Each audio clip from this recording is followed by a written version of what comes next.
शहर के एक चौराहे पर एक व्यक्ति कुल्फी बेचा करता। उसकी कुल्फियों को खाने के बाद कुछ व्यक्ति तरह तरह की हरकतें करते हैं और यह बात वहां के पुलिस थाने तक भी पहुंच जाती है। और उसके बाद उस थाने का एक ईमानदार दरोगा जो कि खुद जाकर के इस मामले की तहकीकात करना चाहता है और फिर इसी वजह से वह साधारण कपड़ों में उस कुल्फी बेचने वाले के पास पहुंच जाता है। वहां पर जाने के बाद वो कुल्फी बेचने वाले से कहने लगता है कि भाई एक अच्छी सी कुल्फी लगा दो। इसके बाद जो कुल्फी बेचने वाला होता है वह मुस्कुराते हुए अपने पास से एक कुल्फी निकालता है और फिर दरोगा साहब के हाथों में थमा देता है। और इसके बाद जो दरोगा साहब होते हुए कहने लगते हैं कि देखो भाई, मैं दरोगा हूं, अगर तुम्हारी कुल्फी अच्छी नहीं निकली तो फिर तुम देख लेना। तभी जो कुल्फी बेचने वाला होता है वो मुस्कुराने लगता है और फिर कहता है कि साहब अभी तो आपने मेरी कुल्फी खाई भी नहीं है, तभी आप दरोगा बन गए, लेकिन एक बार अगर इसको खा लोगे तो डायरेक्ट पुलिस कप्तान बन जाओगे। और ऐसा कहते हुए वे कुल्फी बेचने वाला एकदम से हंसने लगता है। कौन थे वे दरोगा साहब जो वहां पर कुल्फी बेचने वाले की कुल्फी खाने के लिए आए होते हैं और क्या होता है इस कहानी में, इससे आगे पूरी कहानी की सच्चाई जानने के लिए वीडियो को अंत तक जरूर देखिए। एक गांव के अंदर एक किसान परिवार रहा करता है। परिवार के अंदर माता पिता है, दो उनके बच्चे हैं और बड़े लड़के का नाम होता है सुरेंद्र। सुरेंद्र जो कि फिलहाल 12वीं क्लास में और अपने पिता की खेती बाड़ी में वह हाथ बटाया करता है। वे दिन के समय पढ़ाई किया करता और फिर सुबह शाम अपने पिता के साथ खेतों पर जाया करता है और खेतों में काम किया करता है। सुरेंद्र के पिता निहायत ईमानदार व्यक्ति होते हैं और वह मेहनत कर करके कमाना खाना जानते हैं। और इसी वजह से जो सुरेंद्र के पिता ने अपने दोनों बच्चों को यही शिक्षा दी है कि बेटा पढ़ लिख कर अपना अच्छा से ईमानदारी से पैसा कमाना है और किसी का बेईमानी का 1 रुपया भी नहीं लेना है। और इसी वजह से जो सुरेंद्र होता है उसके दिमाग में ईमानदारी कूट कूट करके भरी जाती है और इसके बाद वह आगे की पढ़ाई लिखाई करने लग जाता है। वह ग्रेजुएशन करता है और ग्रेजुएशन करने के बाद पुलिस का फॉर्म भरने लगता है।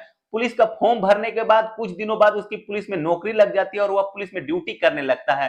पिता इस बात से खुश भी है, लेकिन कहीं ना कहीं उसके मन में कोई ना कोई बात चल रही होती है। अब जब बेटा आता है तो पिता के इन भावों को समझ जाता है और पिता से पूछने लगता है कि पिताजी आप वैसे तो खुश दिखाई दे रहे हो, लेकिन कोई ना कोई बात आपकी दिल को चुभ रही है। और इसके बाद पहले तो पिता मना कर देते हैं, लेकिन जब बेटा बार बार पूछता है तो पिता बता देता है कि उसे क्या चिंता है। वे कहने लगता है कि बेटा ये जो नौकरी तुमने चुनी है, इस नौकरी पर ज्यादातर लोग उंगली उठाया करते हैं कि पुलिस वाले रिश्वतखोर होते हैं, ऐसे होते हैं, वैसे होते हैं। तभी जो सुरेंद्र होता है वे कहने लगता है कि पिताजी ऐसा नहीं है, हर पुलिस वाला बेईमान नहीं होता है, कुछ चंद लोग ऐसे होते हैं जो इस तरीके के काम किया करते हैं और उसकी वजह से सभी लोगों को ऐसा नहीं कहा जा सकता। इसके बाद उसके पिता इसके बात को समझते हैं और कहते हैं कि बेटा फिर भी अपनी ईमानदारी से काम करना और कभी भी बेईमानी का पैसा घर के अंदर मत लाना। तो सुरेंद्र अपने पिता से वादा करता है और कहता है कि पिताजी आप चिंता मत करो, मैं जीवन भर ईमानदारी की रोटी खाऊंगा और कभी भी आपको ऐसी बात सुनने को नहीं मिलेगी जैसा आप सोच रहे हो। इसके बाद जो सुरेंद्र होता है अपनी ही नौकरी को और मेहनत और ईमानदारी के साथ करने लगता है। जैसे ही उसकी पोस्टिंग पहले थाने में होती है तो थाने के अंदर का माहौल देख करके उसकी आंखें फटी की फटी रह जाती है, क्योंकि वहां पर ज्यादातर घूसखोरी चला करती थी। और फिर सुरेंद्र सिंह जैसे ही वहां पर जाते हैं तो वहां पर जाने के बाद उन्हें भी रिश्वत ऑफर की जाती है। जब भी कोई केस आया करता, जो भी उसमें पैसे बना करते, तो थाने के सभी पुलिस वालों में उन पैसों को बराबर बांट दिया जाया करता था। अब जब सुरेंद्र सिंह जी इस बात को देखते हैं तो बड़े ही हैरान हो जाते हैं कि ऐसा कैसे होगा। फिर उसके बाद वे उन लोगों को समझाने की भी कोशिश करते हैं, लेकिन वे लोग उसकी एक भी नहीं मानते और कहते हैं कि बहुत ही कम पैसा देती है सरकार, उन पैसों से भला होगा क्या, ऐसे पैसे तो हमें चाहिए ही होंगे। ऐसा कह करके वे लोग सुरेंद्र सिंह की बात मानने से मना कर देते हैं। और तभी जो सुरेंद्र सिंह जी है वे कहने लगते हैं कि ऐसा है, अगर तुम लोगों को ये करना है तो बेशक से करो, लेकिन मेरा इसमें कोई भी हिस्सेदारी नहीं रखना और मेरी वजह से तुम किसी से कोई भी पैसा मत लेना। और ऐसा कह करके सुरेंद्र सिंह उन घूस के पैसे को लेने से एकदम से मना कर देते हैं और ईमानदारी के साथ अपना जीवन व्यतीत करने लगता है। वे ईमानदारी के साथ काम किया करता और किसी से 1 रुपया भी घूस का नहीं लिया करता। और यहां तक कि सुरेंद्र सिंह थाने के अंदर से अपनी वर्दी को चेंज कर लिया करते हैं और घर तक बिना वर्दी के सिविल ड्रेस में ही जाया करते हैं। इसका कारण यह था दोस्तों कि एक दिन सुरेंद्र सिंह एक ऑटो में बैठे थे अपने घर जाने के लिए, लेकिन तभी वह ऑटो वाला उनसे पैसा लेने से सख्त मना कर देता है। तो सुरेंद्र सिंह उनसे पूछते हैं कि भाई तुम मुझसे पैसे क्यों नहीं ले रहे? तो वे कहता है कि साहब अगर आप लोगों से पैसे लेंगे तो हम लोग को तो रोड पे काम करना है, हम लोग को तो आपसे मतलब पड़ता ही रहता है, हम आपसे पैसे नहीं ले सकते। तो सुरेंद्र सिंह जी उन्हें जबरदस्ती पैसे देते हैं और कहते हैं कि अगर तुम पैसे नहीं लोगे तो मैं ये तुम्हारे ऑटो में ही बैठा रहूंगा और यहां से हिलूंगा तक भी नहीं। इसके बाद मजबूरन सुरेंद्र सिंह से वह ऑटो वाला पैसा ले लेता है और कहता है कि साहब मुझे माफ कर देना, कोई गलती हो गई हो तो। इसके बाद जो सुरेंद्र सिंह जी होते हैं वे थाने में ही जाकर के अपने वर्दी को पहना करते हैं और थाने के ही अंदर अपने वर्दी को उतार करके वापस घर आया करते हैं, क्योंकि रास्ते में कोई भी व्यक्ति उन्हें पुलिस वाला समझ करके घूसखोर ना समझे और इस तरीके की बातें उसके दिमाग में ना आ सके। इसी तरीके से समय बीतता चला जाता है, सुरेंद्र सिंह ईमानदारी से अपना ड्यूटी करते रहता है और फिर धीरे धीरे उसकी पोस्टिंग एक और शहर में हो जाती है। और जिस नए शहर में उसकी पोस्टिंग हुई थी वहां पर भी ऐसा ही हाल था, लेकिन सुरेंद्र सिंह जी वहां पर भी जाकर के कह देते हैं कि मुझे इन चीजों से मतलब नहीं है, मुझे इन पैसों से कोई मतलब नहीं है, सरकार मुझे जितनी तनख्वाह देती है वह तनख्वाह मेरे लिए काफी है। और इसके बाद सुरेंद्र सिंह जी वहां पर मेहनत और ईमानदारी से काम करने लगते हैं। काम करते करते उन्हें वहां पर 1 महीना हो चुका होता है और 1 महीने तक उन्होंने किसी से कोई भी रिश्वत नहीं ली थी। तभी अचानक से एक दिन उसी थाने में, जिस थाने में सुरेंद्र सिंह जी की पोस्टिंग होती है, जिस थाने में सुरेंद्र सिंह जी ड्यूटी कर रहे होते हैं, उसी थाने में अचानक से एक केस आती है। केस होता है मियां बीबी के झगड़े का। पति पत्नी में घरेलू झगड़ा हो जाता है और पत्नी इस झगड़े को थाने तक ले आती है, लेकिन जैसे ही वहां पर उसके पति को बुलाया जाता है, पति अपने पत्नी से माफी मांगने लग जाता है। उसी वक्त कहता है कि मुझे माफ कर दो, मुझसे बहुत बड़ी गलती हो गई, दरअसल मैंने उस चौराहे से कुल्फी खा ली थी और इसी वजह से मुझे याद नहीं था कि मुझे क्या हुआ है। अब इस बात को सुनकर पुलिस वाले एकदम से हैरान हो जाते हैं और उसकी बातों पर विश्वास नहीं करते हैं, लेकिन फिर भी जब पति माफी मांगता है तो उन लोगों के केस को वहीं पर रफा दफा कर दिया जाता है और फिर दोनों को समझा बुझा करके घर भेज दिया जाता है और इसके बाद सब कुछ अच्छी तरीके से चलता रहता है। लेकिन उसके बाद कई ऐसे अनोखे केस उनके सामने आते हैं जिन केसों में एक कुल्फी बेचने वाला का जिक्र होता है और कहा जा रहा था कि उससे मैंने कुल्फी खा ली थी और उसके बाद मैंने ऐसा कर दिया।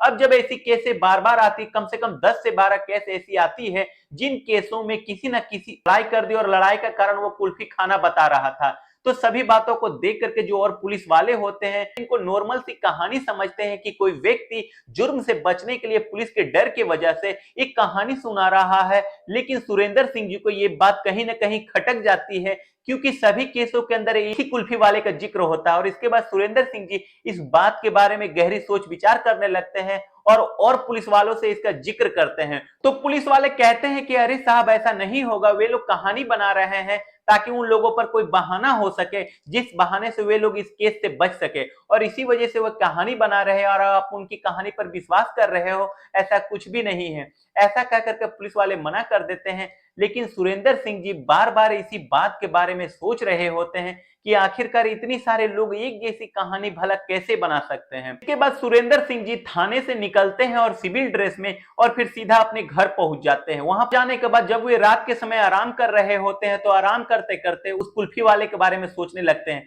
वह सोचने लगते हैं कि कुछ ना कुछ उसकी कुल्फी में ऐसा है जो इतने सारे लोग एक जैसी कहानी बता रहे हैं।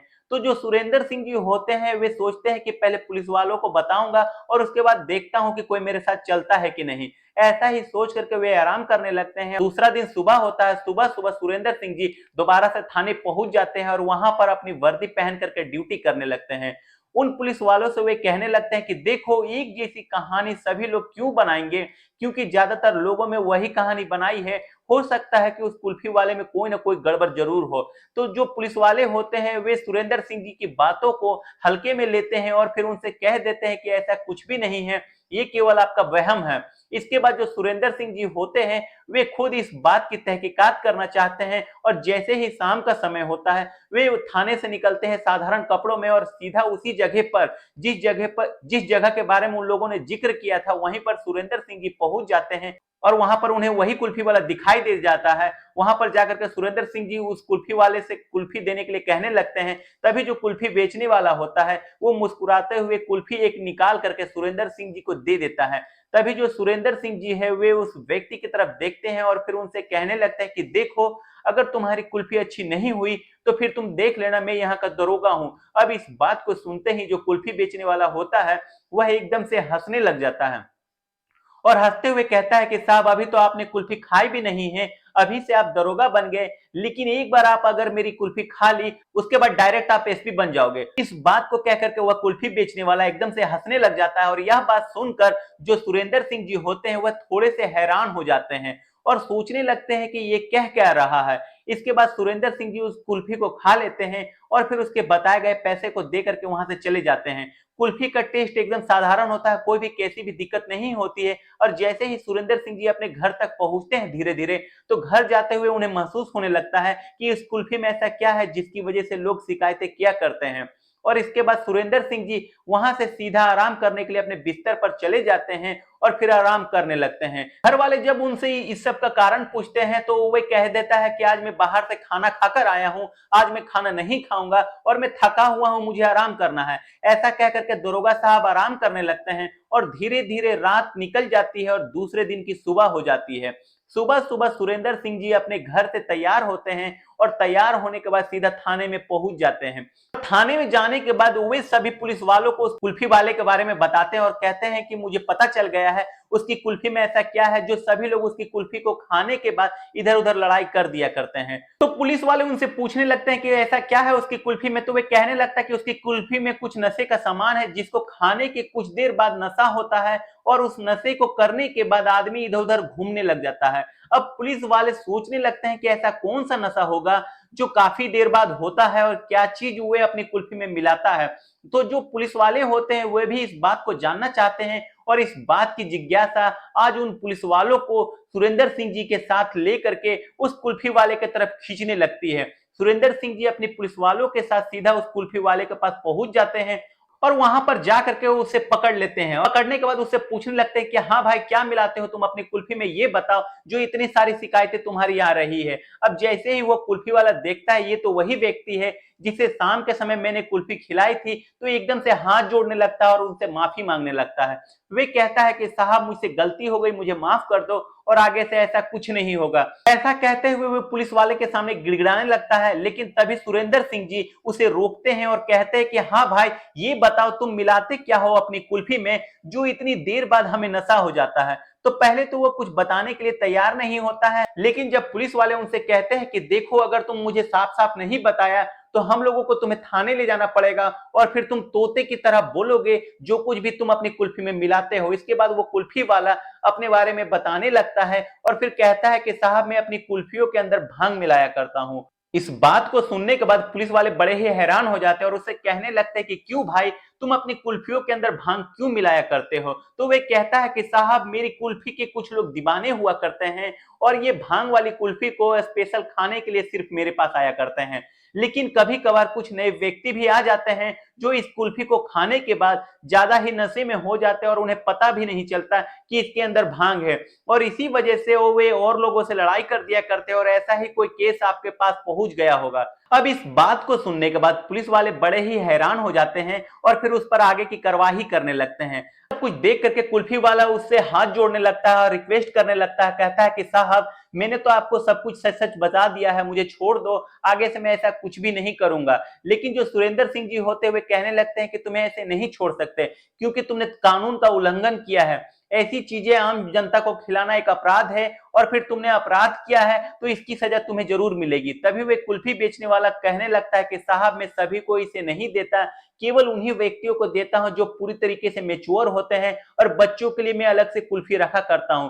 लेकिन सुरेंद्र सिंह जी कहते हैं कि देखो जो कुछ भी तुमने किया है उसकी सजा तो तुम्हें जरूर मिलेगी, लेकिन मैं कोशिश करूंगा कि तुम्हें कम से कम सजा मिले और आगे से तुम्हें ऐसा काम नहीं करना है। और इसके बाद जो कुल्फी बेचने वाला होता है उस पर उचित कार्रवाई की जाती है और कार्रवाई को आगे बढ़ाया जाता है। इधर यह बात जब शहर के अंदर पता चलती है कि वे कुल्फी बेचने वाला कुल्फी के अंदर भांग मिला करके दिया करता था, तो इसी वजह से वे लोग बड़े ही हैरान हो जाते हैं और सोचने लगते हैं कि ये कुल्फी बेचने वाला भला ऐसा कैसे कर सकता है। इसके बाद शहर के अंदर यह बात चारों तरफ फैल जाती है और फिर फैलते फैलते यह बात एसपी साहब तक भी पहुंच जाती है। अब जब एसपी साहब देखते हैं कि हमारे ही दरोगा ने ऐसा ऐसा किया है तो फिर स्पेशली उनसे मिलने के लिए वहां पर आते हैं और जब एसपी साहब इनके कैरेक्टर के बारे में जानते हैं कि ये कितने ईमानदार है तो फिर वह वाहवाही करने लगते हैं, कहते हैं कि दरोगा हो तो ऐसा हो वरना बेशक से ना हो।